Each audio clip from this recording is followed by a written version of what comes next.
મિત્રો, આજે આપણે મુલાકાત લઈએ વડનગરમાં આવેલું સુંદર શર્મિષ્ઠા તળાવ। આ શર્મિષ્ઠા તળાવનો ઇતિહાસ એ છે કે આ એક પ્રાચીન તળાવ છે જે અરવલ્લી ટેકરીઓમાંથી વહેતી કપિલા નદીના પાણીથી બનેલું છે। 4500 વર્ષ પહેલાં તેના ઉત્તર પૂર્વીય કિનારા ઉપર પ્રારંભિક વસાહતો દેખાતી હતી। પાછળથી પાણી જાળવી રાખવા માટે તેની આસપાસ એક પગથિયાવાળો પાળો બનાવવામાં આવ્યો હતો। શર્મિષ્ઠા તળાવનું નામ નરસિંહ મહેતાની દીકરીના નામ પરથી પાડવામાં આવ્યું છે। મિત્રો, તમને ખબર છે કે વડનગરમાં ઘણા બધા ઐતિહાસિક સ્થળો આવેલા છે, એમાંનું આ એક શર્મિષ્ઠા તળાવ। શર્મિષ્ઠા તળાવનો વિડીયો ગમ્યો હોય તો લાઈક, શેર અને કોમેન્ટ જરૂરથી કરી દેજો। ચેનલ ઉપર નવા હોય તો ચેનલને પણ સબસ્ક્રાઈબ કરી દેજો।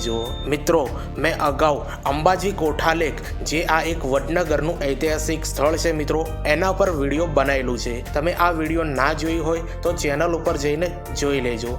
ખૂબ જ સરસ મજાનું રમણીય આ અંબાજી કોઠાલેક વડનગરમાં આવેલો છે।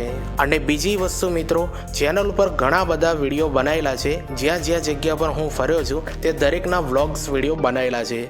ખૂબ મસ્ત છે મિત્રો, ચેનલ પર જઈને તમે બધા વ્લોગ્સ જોવો અને તમારા મિત્રોને શેર કરી દેજો। આ શર્મિષ્ઠા તળાવનો વિડીયો કેવું લાગ્યું એ કોમેન્ટના અંદર જરૂરથી જણાવજો, અને ચેનલ ઉપર નવા હોય તો ચેનલને સબસ્ક્રાઈબ કરી દેજો। તો ચાલો મિત્રો, આ શર્મિષ્ઠા તળાવનું તમે આગળ વિડીયો જોવાનું ચાલુ રાખો।